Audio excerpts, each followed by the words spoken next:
당뇨로 인해서 발에 문제가 생기는 분들이 꽤 있는데요. 오늘은 이 당뇨 신발에 대해서 좀 더 이야기를 해볼까 합니다. 많은 한국 분들이 당뇨 신발을 꽤 요구를 하시는데요. 너무나 잘못된 인식이 있어서 오늘 이 강의를 하게 됐는데요. 자, 먼저 당뇨 신발이 정말 필요한가에 대해서 말씀을 드리겠습니다. 논문 중에 하나로 미국 당뇨학회지 2015년 4월호에 실린 글입니다. 정말로 당신의 환자가 당뇨 신발이 필요할까? 라는 타이틀의 논문이었습니다. 자, 많은 분들이 아시겠지만 당뇨 합병증으로 당뇨병성 발에 궤양으로 인한 합병증이 많이 있는데요. 이로 인해서 미국에서 지출하는 의료비 2012년 통계를 보면 미국에서 9에서 13 빌리언 달러, 하나로 따지면 12조에서 17조를 매년 지출을 하고 있습니다. 당뇨 합병증으로 발에 궤양이 생겨서 생기는 그런 모든 의료비를 포함하는데요. 그러다 보니까 미국 메디케어에서 1993년부터 당뇨 신발에 대한 지원을 시작했습니다. 그러다 보니까 굉장히 많은 회사들이 생기고 이 당뇨 신발을 팔기 시작했는데요. 그리고 5년 후에 메디케어에서 감사를 해보니까 57%가 부적절한 환자에게 사용이 되고 있다고 밝혀졌습니다. 자, 왜 이렇게 부적절한가? 자, 당뇨 신발의 소비자 가격 싸게는 33불도 있지만 많은 경우에 한 70불에서 130, 150불 정도까지가 대부분 나오고 있습니다. 그것은 소비자 가격입니다. 자, 그러면 여러분 도매 가격은 얼마 할까? 60불에서 120불짜리가 소매로 팔리고 있다면 정말로 도매 가격은 얼마나 할까? 그러면 30불에서 한 60불 정도짜리 도매 가격의 신발이 메디케어로 팔아서 청구를 하게 되면 95만원, 708불까지 지급을 받고 있는 상황입니다. 미국에서는 의료비가 굉장히 복잡하기 때문에 저도 그냥 메디케어 사이트에서 대충 본 거라서 실제로 당뇨 신발을 파시는 분이 얼마를 받는지는 저도 모르겠습니다. 하지만 메디케어에서 2022년 돈을 지급하는 금액이 어떻게 코딩을 하느냐에 따라서 708불까지 주고 있다고 나와 있고요. 제가 듣기로는 보통 300몇 불을 받는다고는 들었는데요. 정확하진 않습니다. 그러다 보니까 300불이든 700불이든 굉장히 많은 돈을 받고 있기 때문에 당뇨 신발로 대한 의료 사기가 꽤 많이 적발이 되고 있었습니다. 자, 이거는 논문에 실릴 정도로 퍼블릭하게 나와 있는 정보인데요. 닥터 컴포트라고 하는 의료 신발을 파는 회사에서 2,700만 불, 하나로는 360억 원의 벌금을 물은 적이 있습니다. 이 논문에서 또 언급하는 거는 캘리포니아의 요양병원에서는 어떤 일이 있었냐면 요양병원으로 들어온 환자들에게 무료 신발을 주면서 정부에서 이걸 당신들에게 추천을 한다고 설득을 하고 하물며 걷지 못하는 사람에게 이 신발을 신으면 걸을 수 있다 라고까지 하면서 당뇨 신발을 마구 배포를 하면서 청구를 해서 엄청난 수익을 얻어 사기로 적발이 된 회사도 있었습니다. 보통 한두 명이 일하는 당뇨 신발 회사가 한 달에 10억 원 이상, 100만 불 이상을 버는 그런 어처구니 없는 일이 벌어지다 보니까 이런 사람들이 돈을 더 벌기 위해서 굉장한 광고를 하기 시작했습니다. 그러다 보니까 당뇨 신발의 효과에 대해서 과대한 인식이 일반 사람들이 머릿속에 자리 잡게 됐는데요. 자, 여기서처럼 걷지 못하는 사람들에게도 이 신발을 신으면 걸을 수 있다고 하는 너무나 허무맹랑한 광고나 사기를 치는 회사들이 있다 보니까 이런 문제가 생겼습니다.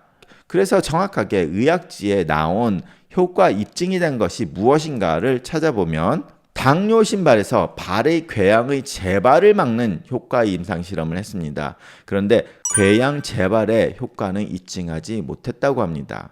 자, 발의 궤양의 재발이었습니다. 현재 의학계에서 궤양 자체를 예방을 할 수 있다고는 보지 않습니다. 하지만 궤양이 되려고 하는 사람에서 그것이 악화되거나 약간 됐을 때 그 궤양이 치료가 되는 것을 도와줄 수 있는 거에 대해서는 약간의 도와줄 수 있다라는 생각은 하고 있습니다. 하지만 한번 궤양이 된 사람들이 또다시 궤양이 되는 것을 막지는 어렵다라는 것이 대부분의 생각이고요. 하지만 간혹 논문에서 재발에 좀 도움이 될 수 있는 것처럼 보인다라고 하는 논문도 있기는 합니다. 자, 그러면 이렇게 의사의 처방이 필요한 당뇨 신발은 정말 누가 필요한가에 대해서 알아보겠습니다. 단순히 당뇨가 있다고 당뇨 신발이 필요한 것은 절대 아닙니다. 자, 먼저 요점은 당뇨가 있으신 분들 중에서 발이 정상이고 발에 상처나 문제가 없다면 그냥 쿠션이 좋은 운동화를 신으시라는 추천을 해드리고 싶습니다. 자, 그럼 정식적으로 메디케어에서 당뇨 신발이 필요한 환자를 어떻게 정의하냐? 첫 번째, 발에 기형적 변화가 있어야 된다고 말을 합니다.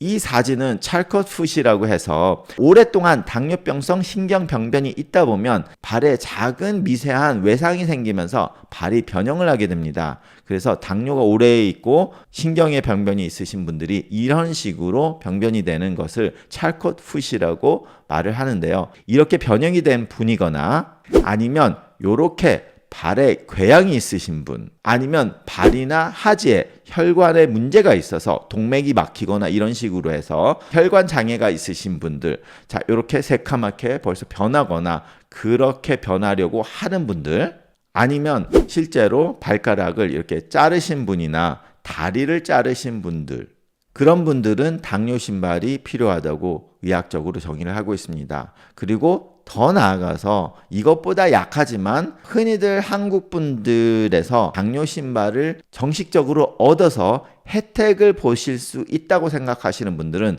이런 식으로 당뇨병성 신경병변으로 인해서 자신의 발에 신경이 죽다 보니까 아픈 거를 못 느끼고 마구 딛다 보면 이렇게 굳은 살이 배게 됩니다.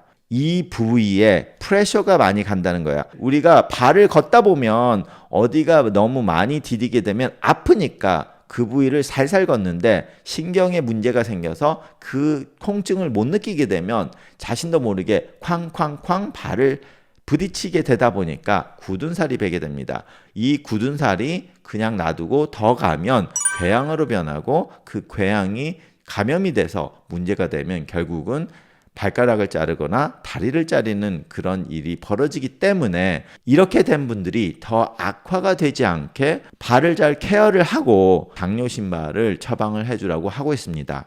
자, 그런데 이렇게 되지 않은 분들에서는 그 당뇨 신발을 신는다고 효과가 없다라고 생각을 하는 거죠. 그리고 이렇게 되지 않은 분들한테 신발 처방을 받아서 한다면 그것 자체가 의료 사기로 간주가 되는 것입니다. 다시 말해서 이렇게 찰컷풋이 있거나 혈관장애가 있거나 궤양이 있거나 다리를 자랐거나 아니면 이렇게 당뇨병성 신경병변으로 굳은 살이 배긴 사람들만 당뇨 신발이 필요하다는 거 다시 한번 말씀드리고요. 자, 그러면 여기 제 채널을 지금 보시고 있는 당뇨 환자분들이 대부분이 이런 병변을 가지고 있지 않죠. 그러면 당뇨 환자로서 발을 관리를 어떻게 하냐 질문이 있으시겠죠. 그러면 어떻게 하냐? 우리가 여러 가지 증거 자료로 인해서 가이드라인을 만드는데요. 그 논문 중에 하나로 이제 이거를 가져와서 제가 말씀을 드리는 겁니다. 일반 이 논문뿐만 아니라 공식적으로 의학계에서 추천하는 것, 가장 중요한 것은 맨발로 다니는 것을 금지. 맨발로 다니지 마라. 왜냐? 쿠션이 절대 없으니까 발바닥에 상처를 받는다는 거죠. 아니면 못이나 뭐 뾰족한 것을 밟아가지고 발에 상처가 날 수도 있지만 상처가 나지 않는다고 하더라도 쿠션이 없는 맨발로 바닥을 밟게 되면 너무 많은 압력이 가해서 당뇨병이 있으신 분들이 상처가 나기 쉽다는 겁니다. 자, 그리고 같은 맥락으로 당뇨병이 있으셔서 발에 문제가 있을 위험군에서는 집에서나 아니면 밖에서도 양말만 신는 것은 하지 마라. 실내화를 신으라는 거죠. 집에서도. 그리고 이렇게 바닥이 얇은 샌들, 이렇게 바닥이 얇은 이런 샌들도 신지 마라. 특히 다리에 벌써 신경병변이 오신 분들은 실내에서도 쿠션이 좋은 실내화를 신으라는 추천을 하게 됩니다. 자, 그리고 이제 신발을 어떤 거를 신냐라는 말씀을 많이 하시는데요. 제가 의사로서 이 정도는 많은 분들이 알지 않을까라고 생각을 했는데 모르시는 분들이 꽤 많더라고요. 자, 가이드라인으로 자신의 발에 맞는 신발을 신으라고 추천을 해라 라고까지만 말을 하는데 그러면 정확하게 자신의 발에 맞는 신발이 무엇냐? 자, 일단 쿠션이 좋은 운동화를 선택을 하시고요.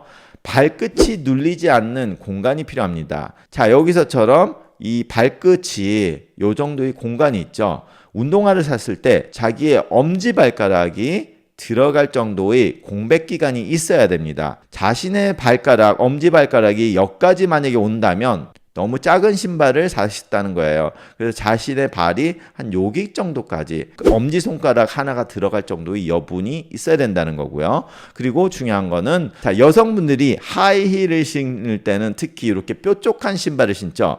아니면 운동화나 일반 신발에서도 뾰족한 것들이 있어요. 그래서 자신의 발이 여기에 눌린다면 좋지 않다는 거죠.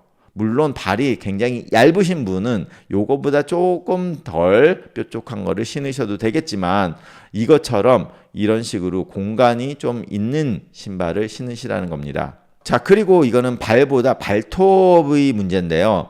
굉장히 많은 분들이 이걸 모르시고 있어서 우리가 손톱은 대부분 동그랗게 자르잖아요. 근데 특히 엄지발가락은 이렇게 동그랗게 하게 되면 문제가 생깁니다. 그래서 발가락은 반듯하게. 자, 그런데 이 그림도 완전히 정확한 그림은 아닌 것 같아요. 왜냐? 이 반듯하게는 잘랐으나 여기에 살이 안으로 들어가 있죠.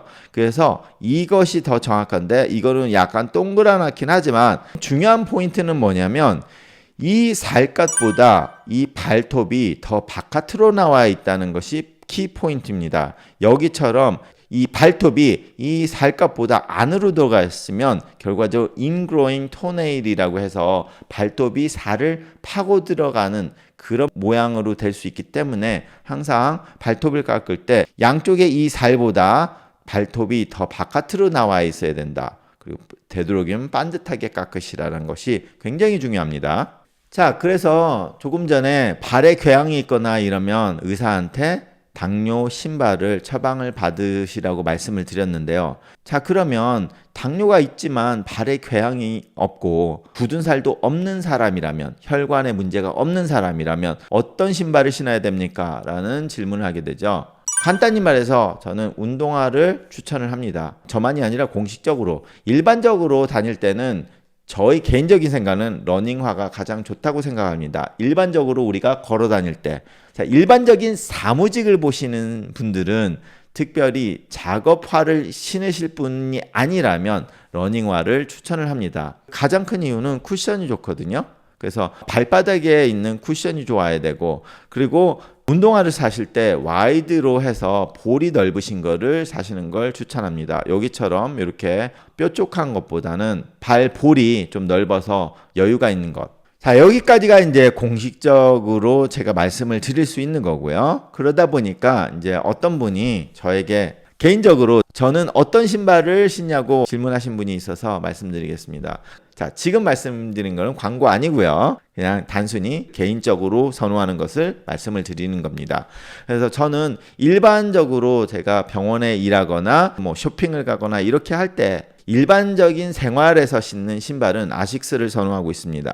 나이키 운동화를 좋아하시는 분도 있는데 저는 개인적으로 발이 넓기 때문에 나이키를 신으면 나이키는 좀 뾰족한 신발이 훨씬 많아요. 나이키에서도 와이드 쪽이 나오기는 하는데 대부분 뾰족하다 보니까 저는 나이키 신으면 발이 좀 아프더라고요. 그래서 저는 그거는 신지는 않습니다. 근데 아식스는 좀 더 볼이 넓고 그래서 이제 그걸 선호를 하고요. 물론 아식스만 있냐? 그건 아닙니다. 제가 다른 거를 신어보니까 제 발에 가장 맞았기 때문에 그걸 선호를 하고요. 그런데 이제 제가 마라톤을 달리거나 아니면 달리기 트레이닝을 할 때는 무엇이냐? 작년까지는 아식스를 신었고요. 현재로는 사코니 엔돌핀 스피드 2를 요 신발을 신고 있습니다. 많은 마라톤을 달리시는 분들이 이 사코니 신발도 신으시고 호카 신발도 신으시고 뭐 나이키 신발도 신으시고 아식스도 신으시고 하기 때문에 제가 신는 신발이 좋다는 거는 절대 아닙니다. 중요한 거는 신발을 사러 가셔서 그 브랜드에서 여러 가지 신발을 충분히 신어보고 자신에 맞는 신발을 고르는 게 좋습니다. 아무리 멋있어도 자신이 발의 모양에 맞지 않는 신발을 선택하는 것은 별로 좋지 않죠. 제가 말씀드린 것처럼 요 정도 여유가 있는 신발, 그리고 신발을 사실 때 자신의 엄지손가락이 들어갈 수 있는 정도의 맞는 신발 사시라고 말씀드리고요. 이렇게 운동화를 신으라고 말씀을 드렸는데 그거는 일반적인 생활을 하시는 거고요. 만약에 등산을 하러 가시거나 공사장에서 작업을 하시는 분들이라면 러닝슈즈를 신으면 안 되죠. 왜냐하면 러닝슈즈는 발바닥에 쿠션은 있지만 공사장에서 어떤 기계를 쓰는데 그것이 떨어져 가지고 발에 통 떨어졌다. 그러면 러닝슈즈는 자신의 발을 보호할 수는 없습니다. 그러다 보니까 바로 임팩트 있게 그 발에 떨어져서 발에 손상이 갈 수 있기 때문에 자신이 하는 활동에 대한 적절한 신발을 신으셔야 된다는 것을 말씀드리고 싶고요. 실제로 제가 지난주에 본 환자분 중에 공사장에서 일하시는 분이 있으셨는데요. 이분은 안전규칙상 당연히 운동화를 신으시지 않고 이런 식으로 공사장에서 신는 신발을 신으셨는데, 자, 문제는 이렇게 작업화를 신는 거는 정확히 맞는 건데 당뇨가 심하시고 이런 신발을 신을 때 딱딱하다 보니까 물집이 생기고 상처가 생겨요. 그러니까 뭐 그거를 운동화 신으라, 그거는 아닙니다. 이런 공사장에 있거나 특정한 직업이 있으신 분들은 거기에 맞는 안전한 신발을 신어야 하지만 그 신발 자체가 쿠션이 없어서 자신의 발에 손상을 일으킬 수가 있기 때문에 이런 경우에는 좀 안타깝지만 자신의 그런 활동을 줄이거나 훨씬 더 조심을 하셔야 되는데, 당뇨가 너무 심하신 분이 이런 작업화를 신어야 된다면 굉장히 조심을 하셔야 된다는 것을 꼭 말씀드리고 싶습니다. 특히 이런 신발을 사셨을 때 초반에 길들여질 때까지는 굉장히 딱딱해서 물집이 생길 수 있으니까 그걸 어떻게 해결을 해야 되는지는 저는 잘 모르겠네요. 의사로서. 하지만 혹시라도 뭐 이런 작업화를 어떻게 발에 손상 없이 길들일 수 있는 방법을 뭐 더 아신다면 아래 커멘트에 남겨주시고요. 당뇨 환자분들 자신의 발 잘 관리하시기 바랍니다. 감사합니다. 자, 이런 강의가 좋으셨다면 밑에 댓글란에 한마디 남겨주시면 감사하겠습니다.